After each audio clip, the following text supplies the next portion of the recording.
मित्रांनो नमस्कार. मी सुधीर दांडेकर, राहणार पालघर.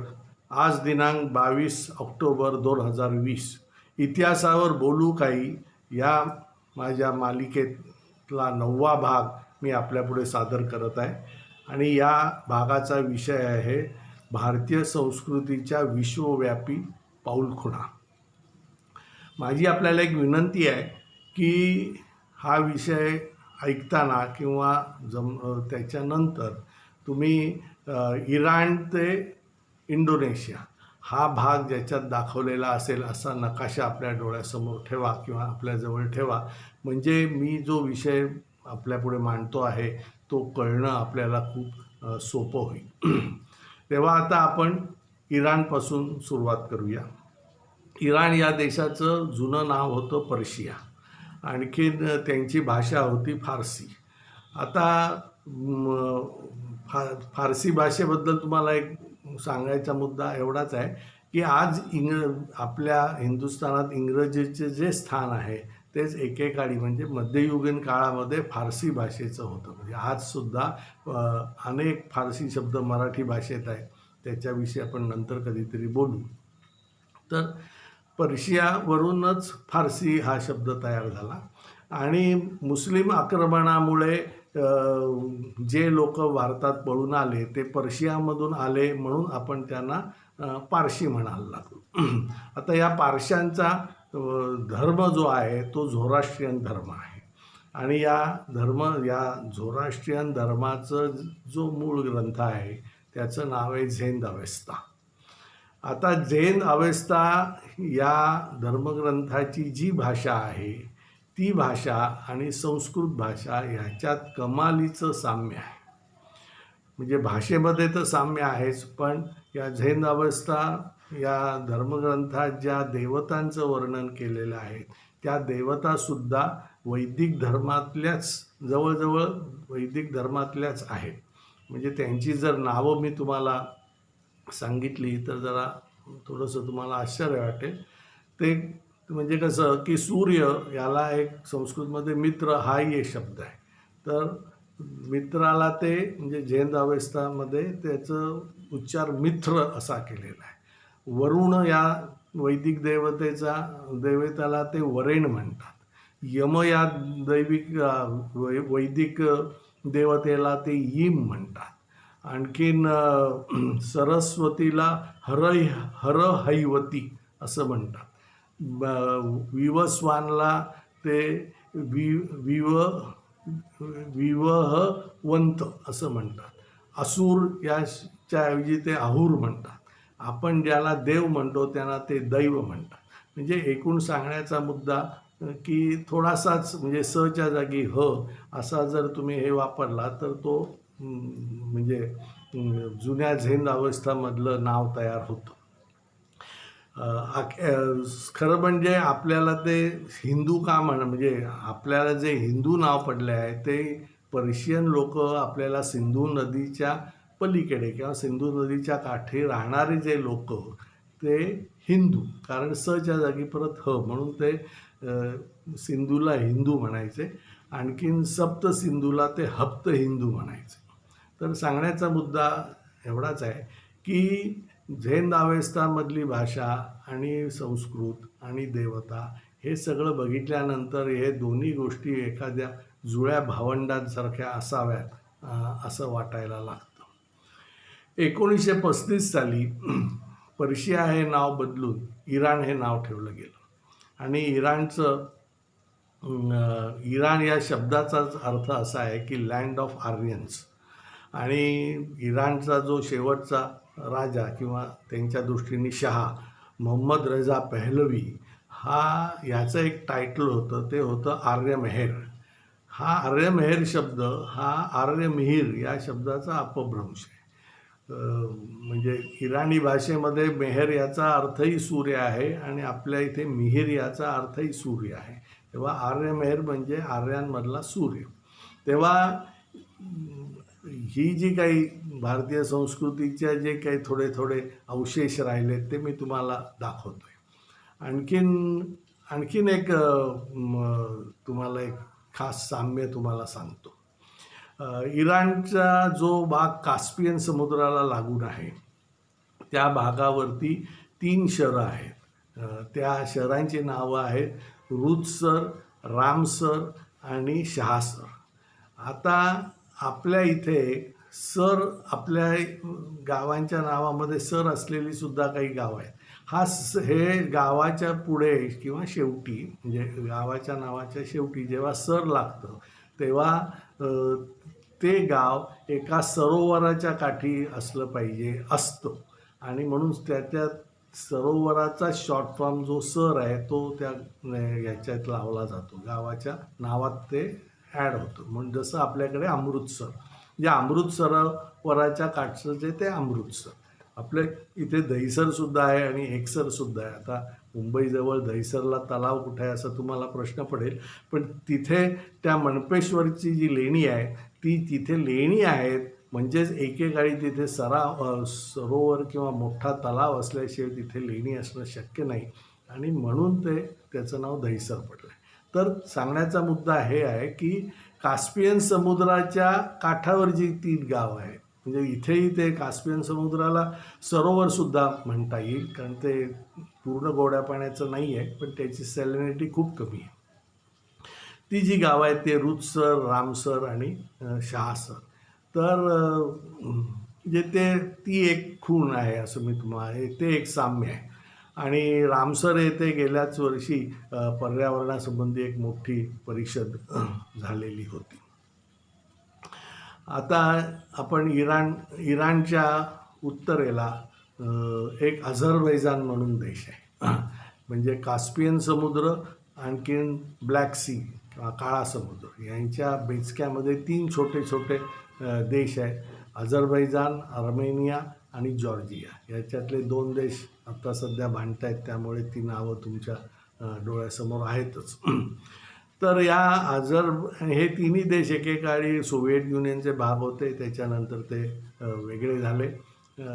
तर एके ठिकाणी म्हणजे एका मासिकामध्ये की जे टुरिझम संबंधी होतं त्याच्यात त्यांनी अझरबैजान देश हा खूप सुरेख आहे आणि निसर्गरम्य आहे असं वर्णन होतं. म्हणजे अझरबैजानला टूर करायला काही हरकत नाही असं त्या एकूण लेखाचा आशय होता. पण त्या लेखामध्ये एक गोष्ट लिहिलेली होती, ती अशी होती की अझरबैजानमध्ये जे काही उत्खनन झालं आहे त्याच्यामध्ये काही यज्ञकुंड आणि 12 संस्कृत भाषेतले शिलालेख सापडलेले. आता त्यामुळे मला खूप त्याबद्दल उत्सुकता निर्माण झाली, आणि योगायोग असा की हा लेख मी वाचल्यानंतर एक 3-4 महिन्यामध्ये आमच्या पालघरला जे सोनोपंत दांडेकर कॉलेज आहे तिथे पॉलिटिकल सायन्सची एक इंटरनॅशनल कॉन्फरन्स झाली, आणि त्या कॉन्फरन्समध्ये डॉक्टर रेहमान शाह हुसेन अली म्हणून एक गृहस्थ आले होते, आणि मला सांगण्यात आले की हे अझरबैजानी आहे. तर ते सांगितल्याबरोबर मी लगेचच त्यांच्याशी संपर्क, म्हणजे त्यांच्याशी ओळख काढून घेतली आणि त्यांच्याशी बोलायला सुरुवात केली. आणि मी त्यांना म्हटलं की मलाही अझरबैजानमध्ये यायचं आहे, तुमचा देश खूप सुरेख आहे.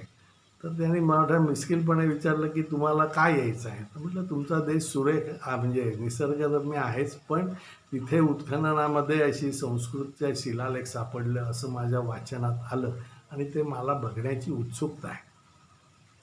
तर म्हणाले, तर त्यांनी कसं मला सांगितलं की yes we have those fire temple नाही पण फायर प्लेसेस अँड संस्कृत एपिग्राफ्स.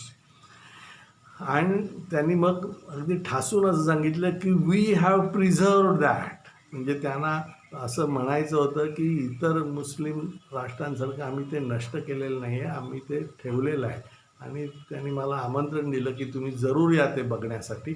तेव्हा तो जो लेख जो मी वाचला होता तो, आणि हे मला जे प्रोफेसर भेटले त्याच्यावरून ती गोष्ट अगदी नक्की झाली की तिथे संस्कृत शिलालेख आहेत. आता म्हणजे अझरबैजान हा कास्पियन समुद्राच्या जवळ असलेला देश, तिथपासून भारतीय संस्कृतीच्या पाऊलखुणा दिसायला लागलेल्या आहेत. आपण त्याच्या खालचा असलेला इराण हा देश बघितला. त्याच्यानंतर आपण अफगाणिस्तानकडे वळूया.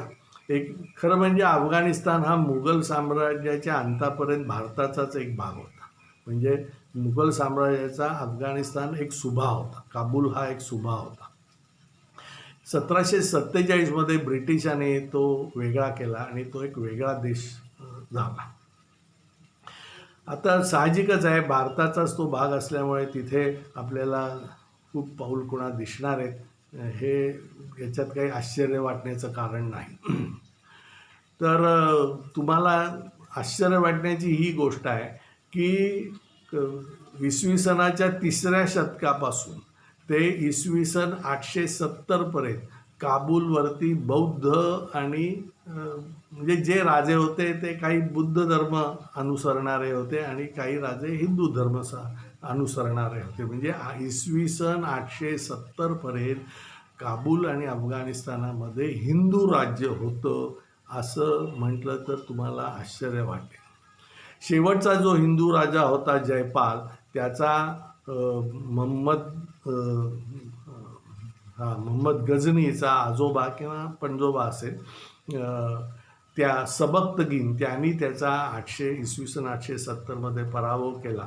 आणखीन मग पूर्णपणे अफगाणिस्तानाचं इस्लामीकरण झालं आणि त्याच्यामध्ये अनेक या अशा पाऊलखुणा नष्ट होत आहेत. अफगाणिस्तानामध्येच एक गार्देज म्हणून एक ठिकाण आहे की जिथे तिथल्या उत्खननामध्ये गणपतीची एक 2 फूट उंचीची उभा गणपती आहे तो आणि 1 फूट रुंद आहे अशी गांधार शैलीतली अतिशय सुंदर अशी संगमरवरी मूर्ती सापडली की जी नंतर काबूलच्या याच्यामध्ये काबूलच्या म्युझियममध्ये ठेवलेली आहे. आता आहे की नाही माहीत नाही, पण तेव्हा तरी होती. आणि त्या मूर्तीच्या खाली एक ब्राह्मी लिपीतला शिलालेख आहे आणि त्या शिलालेखात असं लिहिलेलं आहे की परमभट्टारक महाराज धीराज खिंगल यांनी मार्गशीर्ष शुद्ध त्रयोदशी या दिवशी या महाविनायक गणपतीची स्थापना केली. दुर्दैवाने त्याच्यातलं ते वर्षाचं हा भाग दिसत नाही आहे, त्यामुळे त्याचं वर्ष कळत नाही आहे. तेव्हा वर्षाला किती महत्त्व असतं ते मी आधीच्या ब्लॉगमध्ये सांगितलं आहे, त्याचं हे एक उदाहरण. म्हणजे अफगाणिस्तानात गणपतीची मूर्ती सापडलेली आहे. बुद्धाच्या तर अनेक मूर्ती सापडलेल्याच आहे. तसंच काबूलपासून 15 किलोमीटरवर सक्करधार म्हणून एक ठिकाण आहे. तिथल्या उत्खननामध्ये सुद्धा एक गणपतीची मूर्ती सापडली आहे आणि त्याच्या बरोबरीने शंकर, आणखीन सूर्य अशाही मूर्ती सापडलेल्या आहेत. तेव्हा अफगाणिस्तानामध्ये हिंदू राज्य होतं, त्याच्या या पाऊलखुणा आहेत त्या मी तुम्हाला दाखवतोय. ते आता म्हणजे ह्या सगळ्या गोष्टी आपण लक्षात घेतल्या पाहिजे. आता आपण थोडंसं अफगाणिस्तानच्या नॉर्थ ईस्टला जाऊ. त्या नॉर्थ ईस्ट म्हणजे हिंदूकुश पर्वताच्या मध्ये एक नुरिस्तान म्हणून भाग आहे, तो अफगाणिस्तानचाच भाग आहे नुरिस्तान. त्या भागामध्ये एक कलाश नावाची जमात आहे आणि आता जो कलाश हा जो शब्द आहे तो कलशवरून आलेला आहे, त्यामुळे त्याचा भारतीय संस्कृतीशी संबंध आहे हे अत्यंत उघड आहे. पण ही जी जमात आहे ती मुस्लिम नाही आहे. आणखीन ती जे काही धर्म पाळतात किंवा ज्या काही चालीरीती पाळतात त्या हिंदू आणि बौद्ध धर्माच्या अशा मिक्स एकत्रित चालीरीती त्या पाळतात. हे लोक वंशाने ग्रीक आहेत पण धर्माने ते बौद्ध किंवा हिंदू आहेत. आणि हे ग्रीक काय आहेत तर अलेक्झांडरच्या बरोबर जे काही ग्रीक लोक आले ते तिथे स्थायिक झाले, त्यांचेच हे वंशज आहेत. आता या जमातीतले फक्त म्हणजे मुस्लिम न झालेले फक्त 5,000 लोक उरलेले आहेत. तेव्हा पुढील काही वर्षामध्ये त्यांचं पूर्ण इस्लामीकरण होऊन या कलाश जमातीची जी काही पाऊलखुण आहे ती नष्ट होण्याची प्रचंड भीती आहे. या नुरिस्तानलाच लागून जो पाकिस्तानमध्ये हिंदूकुश पर्वताचा भाग आहे तो तिथे 2 जिल्हे आहेत. पाकिस्तानी ह्याच्याप्रमाणे. एक आहे चित्राल आणि दुसरं आहे स्वात. स्वात हे गावाचं नाव आहे, चित्राल पण गाव आहे. दोन्ही नावाच्या वरून त्याचे भारतीय संस्कृतीशी तुम्हाला साम्य आढळेल. स्वात या शब्दात म्हणजे स्वात हे जे गाव आहे त्याचं जुनं नाव सुवास्तू असं होतं आणि तिथे बौद्ध स्तूप होते. ह्याच चित्राल आणि स्वात या भागामध्ये अनेक ठिकाणी उत्खननामध्ये बुद्धाच्या अनेक मूर्ती सापडल्या. एक मूर्ती की ज्याचा फोटो माझ्याकडे आहे, खरं म्हणजे या व्हिडिओ ते फोटो आणि नकाशे टाकणं जरूर आहे, पण ते मला अजून काही जमलेलं नाही, तर त्याच्याबद्दल मी दिलगिरी व्यक्त करतो. पण तुम्ही नकाशा तरी डोळ्यासमोर ठेवा. तर ती जी एक बुद्धाची मूर्ती सापडलेली आहे ती अशी आहे की बुद्ध आणि भगवान बुद्धांनी एक 2-3 महिने असं उपोषण केल्यासारखं केलं आणि त्यामुळे त्यांचं शरीर म्हणजे फक्त अस्थिपंजर राहिलं. अशा अस्थिपंजर झालेल्या भगवान बुद्धांची अतिशय सुरेख मूर्ती त्या स्वातमध्ये मिळाली. आणि तेव्हा तुम्हाला दिसून येईल की पाकिस्तानातला जो चित्राल आणि स्वात भाग आहे तिथेही बुद्धमूर्ती आहे. खरं सांगायचं म्हणजे हे सगळे भाग नुरिस्तान म्हणा, अफगाणिस्तान म्हणा, हे सगळे ह्या एकेकाळी रेशीम मार्गावरची ठिकाण आहे आणि या रेशीम मार्ग किंवा ज्याला सिल्क रूट म्हणतात त्या सिल्क रूटवरूनच अनेक बुद्ध भिक्षुक हे निन्या ठिकाणी गेले. त्याच्यात ते नंतर चीनमध्ये पण गेले, चीनमध्ये गेले, जपानमध्ये गेले. तर त्यामुळे या सगळ्या निन्या ठिकाणी बुद्धाचे मठ, स्तूप हे तुम्हाला दिसून येतील. आजसुद्धा बलुचिस्तानमध्ये सीपेकचं जे काम चालू आहे त्या सीपेकच्या कामासाठी जे काही खोदकाम चालू आहे त्याच्यामध्ये सुद्धा अनेक भगवान बुद्धाच्या मूर्ती आणि स्तूप मिळत आहेत. परंतु पाकिस्तान आणि चीन या दोघांच्याही दृष्टीने ह्या गोष्टी थोड्या अडचणीच्या होऊ शकतात, म्हणून ते पूर्णपणे नष्ट करत आहेत. दुसरी एक गोष्ट मला सांगायची, जसं मी सांगितलं की इराण चा जो शाह होता त्याचं नाव आर्य मेहर होतं, तसंच अफगाणिस्तानची जी ऑफिशियल एअरलाईन म्हणजे सरकारी एअरलाईन आहे तिचं नाव आर्यन एअरलाईन्स असं आहे. म्हणजे ह्या भागातले जे कोणी लोक आहेत त्यांना आपण आर्यवंशाचे आहोत याची फार मोठी म्हणजे याचं एक मोठं आकर्षण आहे. ही गोष्ट आपण लक्षात घेतली पाहिजे.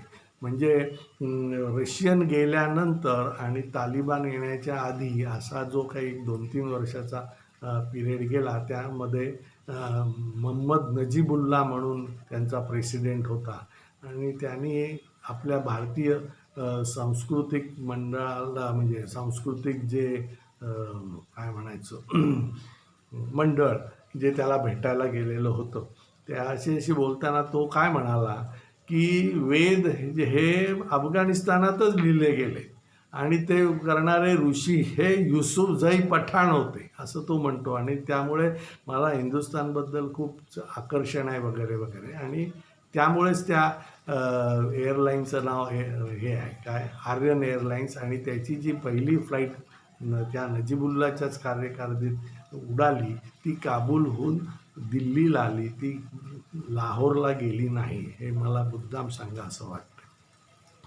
तर मगाशी मी जे म्हणत होतो की सीपेकच्या ह्याच्यामध्ये ज्या मूर्ती होत आहेत त्या नष्ट केल्या जात आहेत कारण त्याच्याबद्दल त्या चीन आणि पाकिस्तानला अडचणीच्या. आता बलुचिस्तान स्वतंत्र व्हावा म्हणून जी काही चळवळ चालू आहे आणि त्याचा जो तरुण नेता आहे त्याचं नाव आहे ब्रह्मदाग मुक्ती. आता हे ब्रह्मदाग हे नावसुद्धा भारतीय संस्कृतीशी जोडणार आहे आणि त्यांना पाकिस्तानपासून वेगळंच व्हायचं आहे.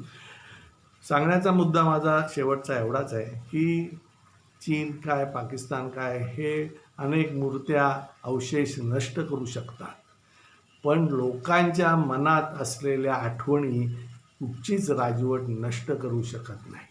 आणि आपण हा ब्लॉग का ऐकायचा, तर भारतीय संस्कृतीच्या पाऊल खुणांच्या आठवणी तरी आपण जपून ठेवू आणि जपून ठेवल्या पाहिजेत, म्हणून मी हे सगळी धडपड करतोय. तेव्हा या आठवणी आपण जपून ठेवूया. हा भाग मी इथेच थांबवतो. पुढच्या भागामध्ये ताझाकिस्तान ते जपान असा आपण प्रवास करूया. धन्यवाद.